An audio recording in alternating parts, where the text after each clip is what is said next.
नमस्कार दर्शक बंधु भक्ति पुराण आउ एक नुआ वीडियो को आपण मानकु स्वागत करुछि। कर्मफल बड़ निष्ठुर। किए जने विद्वान एकदा कहिथिले जन्म मनीषर असल परिचय नुहे, मनीषर असल परिचय हेउछि तार कर्म।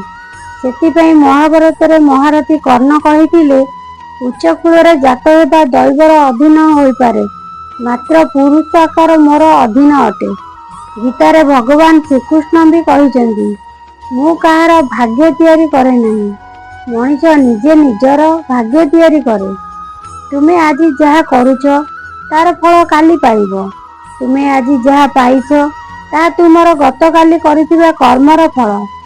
किए कहिला मनीष खाली हातरे आसे एवं खाली हातरे संसार फेरी जाए, यह सत्य नुहे। सत्य हेउछि एहा जे मनीष तार भाग्य नहीं आसी थाए एवं कर्मफल नहीं फेरी जाए। प्रत्येक मनीष तार कर्मर फल अवश्य पाइबो। किए एबे तो पाउछि, किए किछि काल परे पाइबो। एकदा विलियम शेक्सपियर कहिथिले मनीषर भाग्य को राशि की नक्षत्र न थाए, से निजे ही निज भाग्यर निर्माता। एणु राशिफल उपरे विश्वास न करी निज कर्म उपरे विश्वास रखंतु। काहेकि ना राशि तो राम और रावण उभयंकर गोटिए थिला, किंतु नियति सेमानकर कर्म अनुसार फल प्रदान करिथिला। केही आमर अनिष्ट करिवो सेटा तार कर्म अटे। मु काहारी अनिष्ट करिबि नहीं, ताहा मोर धर्म अटे। तुमे आज जहा अन्य को देउछ ताहा तुमको केबे ना केबे निश्चिंत मिलिबो, से ताली हेउ कि गाली। गोटिए कथा मने रखिथिबे, अन्यर आखिर लुहरे कियारी सुख बेसी दिन तिष्ठि रहेना।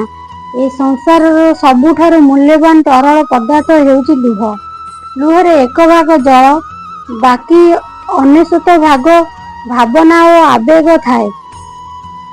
तेणु कहा आखिरे लुह देवा पूर्वरु 100 थर भाबंतु, कारण कर्मर फल बड़ निष्ठुर। से काहाको भी क्षमा दिए ना, सुधमूल समस्त को फेराई दिए।